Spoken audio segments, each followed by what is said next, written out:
పకడ్బందీగా ప్లాన్ చేసుకున్న ఆ మంత్రికి గెలుపు వాకిట ఓటమి తప్పదా? అనుకోని పరిణామాలతో ఒకవేళ ఆయన ఓడిపోతే అందుకు కారణం ఆ నలుగురేనా?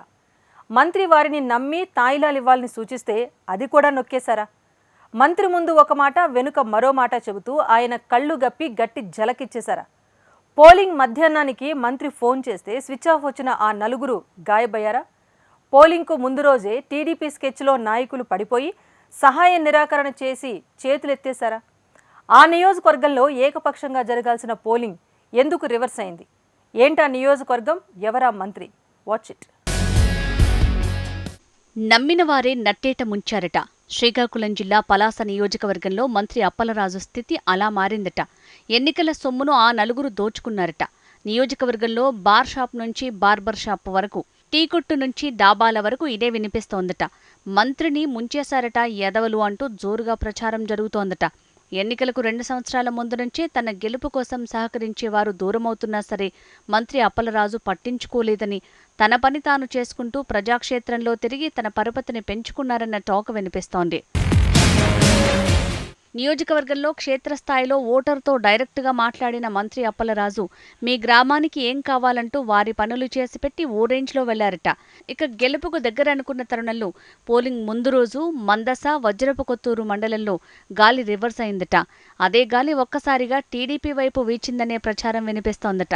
వజ్రపు కొత్తూర్లలో 60% వైసీపీకి, 40% టీడీపీకి ఓటింగ్ ఉన్న ఈ ప్రాంతాలు ఒక్కసారిగా ముందు రోజు రాత్రికి రాత్రి ఎలా మారిందబ్బా అని అనుకున్న తరుణంలో ఆ నలుగురు ముందుగా మంత్రికి దెబ్బేశారట.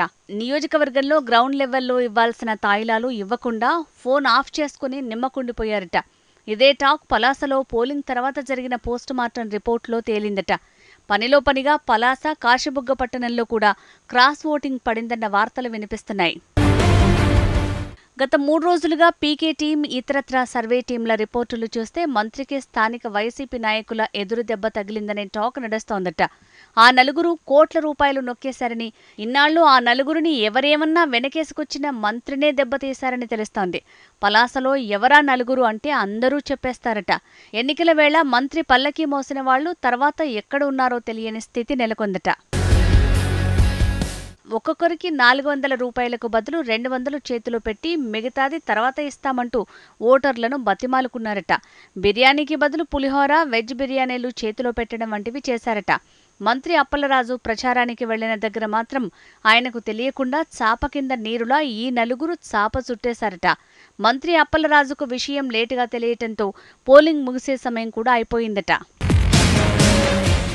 ఆ నలుగురు అప్పలరాజు వద్దకు చేరుకోవటానికి ఎన్నో స్కెచ్లు వేశారట. మంత్రి చుట్టూ ఉన్న మున్సిపల్ చైర్మన్ గిరిబాబు, హేమబాబు చౌదరి, కోత పూర్ణచంద్రరావు, దువ్వాడ శ్రీకాంత్లను మంత్రికి దూరం చేశారట. కాళింగ సామాజిక వర్గానికి చెందిన వీరి సహకారంతో నియోజకవర్గంలో 50%గా ఉన్న ఆ వర్గం ఓట్లను దూరం చేశారట. ఇలా చెప్పుకుంటూ పోతే ఆనాడు అప్పలరాజు కోసం కష్టపడ్డ చాలా మందిని మంత్రి వద్ద చెడ్డ చేసి దూరం చేశారట.